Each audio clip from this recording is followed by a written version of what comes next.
जबरदस्त प्यारे योद्धाओं को नमस्कार। कैसे हैं आप सभी? मैं अविनाश विश्वविक्रमा आपका स्वागत करता हूं आपके RW ट्यूशन क्लासेस पर। तो प्यारे बच्चों, कैसे हैं आज सभी के सभी प्यारे बच्चे? बीच में न्यूमेरिकल आ रहा हो उसको क्लियर कर लें, ठीक है? चलिए, विलयन क्या होता है? विलयन एक समांगी मिश्रण होता है जो विलय और विलायक से मिलकर जिसको हम बनाते हैं। हमारे पास कोई सा भी अगर कोई हमने ले लिया है, पानी जल ले लिया है, और जल में हम कुछ मिला देते हैं, जैसे मान लो चीनी मिला देते हैं, नमक मिला देते हैं, इस तरीके से। तो जो चीज हम मिलाते हैं वो प्यारे बच्चों उसको क्या बोला जाता है? विलय बोला जाता है। और जिसके अंदर हम मिलाते हैं उसको क्या बोला जाता है? विलायक बोला जाता है। यानी कि जो आता है उसको विलय, जो पहले से होता है उसको हम क्या बोलते हैं? विलायक बोलते हैं। मेरे सिंबल के अकॉर्डिंग मैं इसको ए मानकर काम करता हूं और इसको बी मानकर काम करता हूं। ये छोटा सा पॉइंट है जिसको हर एक बच्चा इसको जानता है, हर एक बच्चा इसको जानता है। ओके जी, तो यहां तक की कहानी क्लियर है। विलय प्लस विलायक, और विलय की मात्रा आपकी कम होगी, विलायक की मात्रा ज्यादा होगी जब तक मैं इसको एक जैसा ना लूं। जैसे अगर मैं ठोस को पानी में यानी ठोस को द्रव में डाल रहा हूं तो विलय की मात्रा हमेशा कम होगी। लेकिन अगर दोनों ही दोनों द्रव में हो गए, जैसे आप वाटर लेकर जल लेकर उसमें अल्कोहल डालोगे, तो उसमें विलय की मात्रा कम ज्यादा की हम कोई भी कहानी नहीं देखते हैं। कहानी कब देखते हैं? जब विलय आपका दूसरे अवस्था का हो। जैसे द्रव ले लिया तो गैस हो, ठोस हो, लेकिन द्रव को द्रव में नहीं घोलना, उसमें मात्रा काम नहीं करती। किसी को किसी में भी घोल सकते हो। तो इस वाली बात का ध्यान रखेंगे। विलय की मात्रा हमेशा कम रहेगी, हमेशा मतलब 99%, और विलय की मात्रा कैसी रहेगी? ज्यादा रहेगी। ठीक है सरकार? ओके, जादू अब तभी दिखाएंगे जब हाईएस्ट लाइव क्रैक करेगा। ठीक है, 5000 प्लस तो होना ही होना चाहिए, तब मैं आज जादू दिखाऊंगा, गजब जादू दिखाऊंगा। इस माचिस से कैसे आग लगाते हैं, ऐसा है जादू, देख लो। चलिए आते हैं इसके आधार पर। विलय व विलायकी की अवस्था के आधार पर विलयन कितने प्रकार के होते हैं? जल्दी से कमेंट में आंसर करके जल्दी से बता दो सरकार। विलय व विलायक की अवस्था के आधार पर विलयन के कितने प्रकार होते हैं? आधार पर विलयन 9 प्रकार के होते हैं। कैसे 9 प्रकार के होते हैं? जरा इस बात को जरा ध्यान से देखना। विलयन कौन से 9 प्रकार के होंगे? अगर मैं यहां पर इस तरीके से देखूं, जैसे यह है आपका कौन सा? विलय, और यह है कौन सा? विलायक। यानी कि अगर मैं किसी विलय को देखना पहली लाइन में, और यहां पर मैं क्या ले रहा हूं? विलायक ले रहा हूं, विलायक। तो जरा देखना, किसी विलय को मैं किस में डाल सकता हूं? मैं डाल सकता हूं ठोस को ठोस में मिला सकता हूं, मैं ठोस को द्रव में मिला सकता हूं, और मैं ठोस को गैस के साथ मिला सकता हूं। यानी कि ये वाला हिस्सा कौन सा है? विलायक। तो मैं कैसे देख सकता हूं? ठोस को ठोस में, जैसे सिक्का, सिक्के में देखोगे तो 2 अलग अलग धातु को मिलाकर सिक्का बना दिया जाता है, मिश्र धातु कहते हैं उसको। तो ठोस को ठोस में, ठोस को द्रव में, ठोस को गैस में। ऐसे ही द्रव को ठोस में, द्रव को द्रव में, और द्रव को गैस में। कितने प्रकार हो गए? 3 यहां पर हो गए, 3 यहां पर हो गए। ऐसे ही गैस को ठोस में, गैस को द्रव में, और गैस को गैस में। तो टोटल कितने हो गए हैं? 9 प्रकार हो गया है। टोटल कितने? 9 प्रकार हो गया है। जैसे कि अगर आप कोई ठोस को द्रव में डालते हो, जैसे ये मैंने पानी भर लिया, इसके अंदर मैंने नमक डाल दिया, नमक डाल के घुमा दिया, तो नमक आ रहा है। तो नमक क्या है? ठोस, विलय। जल इसमें अंदर पहले से ही है, यानी कि क्या? द्रव। यानी ठोस किस में चला गया? द्रव में। आपने इसको मिला दिया, नमक का घोल बनकर तैयार है। ये हो गया विलयन। विलयन का ही नाम समांगी मिश्रण होता है। तो यहां तक का विलयन का कंसेप्ट क्लियर हुआ आपका? बिल्कुल बिल्कुल बिल्कुल सही सरकार, बहुत बढ़िया, सही बच्चे चल रहे हैं, दम लगा रही सा वाली बात करते हैं। ओके जी, तो किस पर? अवस्था के आधार पर ये 9 प्रकार का होता है। कोई बच्चा मुझे बताए गैस का, गैस में कोई एग्जाम्पल जानते हो कि गैस को गैस में मिलाकर एक पूरा का पूरा समांगी मिश्रण बनाया हो? मतलब आपका गैस का गैस में मिलाकर एक समांगी मिश्रण बनाया हो, जल्दी से बता दो, कोई एग्जाम्पल जानता हो फटाफट सभी बच्चे। ओके, हाँ जी। और हमारे पता है इंडिया में एक बहुत तगड़ी खास बात है, खासकर यूपी बिहार में, एक दिन त्योहार होता है, 3 दिन चलता है। बच्चा 3 दिन उसी हवा में ही रहता है। आय हाय हाय, मिठाई मिल रही है, आज रक्षाबंधन है, अरे हो गया रक्षाबंधन, कितनी बार होगा?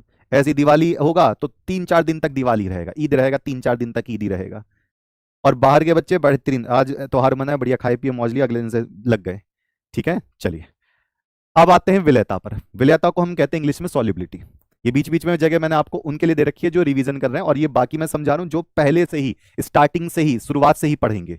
चलो, विलयता होती क्या है? आप किसी ग्लास के अंदर पानी लेकर उसमें ज्यादा से ज्यादा कितनी क्वांटिटी, मात्रा कुछ घोल सकते हो। एक गिलास पानी में आप मुझे बता दो कितना ज्यादा आप नमक घोल सकते हो? एक बोरी नमक घोल सकते हो? हाँ या ना में जवाब देना जल्दी से, हाँ या ना में जवाब दीजिए। 4000 होने में बस 300 बच्चे कम हैं। Okay, I want to see the live students here. क्या एक गिलास पानी में एक बोरी नमक घोल सकता हूं? जी कैसी बातें कर रहे हो, उठपटांग जैसी बातें, ऐसा कैसे हो सकता है? मैं वही तो कहना चाह रहा हूं, आप बहुत ज्यादा नहीं घोल पाओगे तो फिर क्या करोगे? एक गिलास पानी में ज्यादा से ज्यादा कितना घोल पाओगे? जितना घुल सकता है। ज्यादा से ज्यादा 5 चम्मच, 10 चम्मच, ज्यादा से ज्यादा मैक्सिमम। तो आप किसी विलायक में, किसी विलयन में मैक्सिमम कितना घोल सकते हो, कुछ भी, वो उसकी विलेयता होती है, विलयन की विलेयता। अगर मैंने कहा कि नमक के घोल की विलेयता, तो मैं सीधा बोलूंगा जी एक गिलास पानी में 100 ml में डाल रखा है इन्होंने 20 या 25 ग्राम नमक। तो ज्यादा से ज्यादा आप जितना घोल सकते हो वही विलेयता होती है। कम तो कोई भी घोल ले। तो यही बात है, अब मैं बता रहा हूं, किसी विलयन में या किसी द्रव में विलय पदार्थ की घोली गई, यानी कि ज्यादा से ज्यादा क्या डाल रखा है? विलय। ज्यादा से ज्यादा, कम से कम, अब आपको बताना है किसी विलयन में विलय पदार्थ की घोली गई। बताओ सबसे ज्यादा मात्रा, अधिकतम मात्रा या न्यूनतम मात्रा? उस विलयन की विलयता कहती है कि आप एक टाइम बाद उसको रोक दोगे, उससे ज्यादा आप नहीं घोल सकते हो। इस बात का विशेष ध्यान रखना, उस बात का विशेष ध्यान रखना। घोली गई, बताओ अधिकतम या न्यूनतम? पूछा गया है क्वेश्चन 1 नंबर में। जी 1 नंबर में, तो मैं क्या लिखूंगा यहां पर? अधिकतम मात्रा। ये बात, अधिकतम मात्रा उस विलयन की विलयता है। उस विलयन की क्या है? विलयता है। जी सरकार, हो गई विलयता। अच्छा, अब मुझे बताओ, मैं इस गिलास के अंदर पानी डाल दूं, ये रहा पानी, वाटर। वाटर कैसा है? द्रव, लिक्विड। ठीक है। अब इसके अंदर मैं गैस डालना चाहता हूं। मैंने कहा भैया गैस डाल दो इसके अंदर, गैस। तो गैस कहेगी ऐसी फर्जी, ना पढ़ लिख कर आए हो, गैस डाल दो। अब गैस कैसे इसके अंदर मिक्स करूं? गैस कहेगी कुछ तो कंडीशन लगा बाबूजी, जो मैं इसके अंदर जाकर घुल जाऊं। Start solving on Google. Gas के लिए क्या करना पड़ता है? कोल्ड ड्रिंक वाला जानता है, और यहां तक कि जो सोडा बेचता है ना ठेलियों पर, ऐसे ऐसे जो खंबा सा खींचता रहता है, भैया वो भी जानता है कि क्या करना पड़ता है? प्रेशर लगाना पड़ता है। क्या लगाना पड़ता है? प्रेशर लगाना पड़ता है। अच्छा, तो प्रेशर लगा दो। दाब बढ़ाने पर प्रेशर बनाओ, गैस के ऊपर प्रेशर बनाओ, तब जाकर गैस लिक्विड के अंदर आएगी। तो यहां पर होगा दाब बढ़ाने पर गैस की द्रव में, गैस की द्रव में क्या ज्यादा हो जाएगी? विलयता, यानी कि गैस ज्यादा से ज्यादा घुलेगी। गैस ज्यादा से ज्यादा घुलेगी। और मैं सभी बच्चों से कहना चाहूंगा कि आपके पास 2 से 3 4 दोस्त होते हैं, उनको शेयर कर दो, उनको बताओ कि यहां से एक बार पढ़ लो, पूरा चैप्टर कंप्लीट हो जाएगा।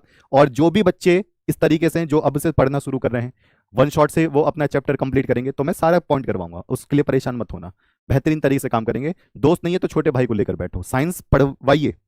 2 दोस्त को भेजो, 3 दोस्त को भेजो, ये जो नए बच्चे कनेक्ट है वो उनको भेजिए। ठीक है, चलिए। तो ये क्या हो जाएगा? विलयता बढ़ती है। ठीक इसी को ही हेनरी का नियम कहा जाता है। इसी को ही क्या कहते हैं?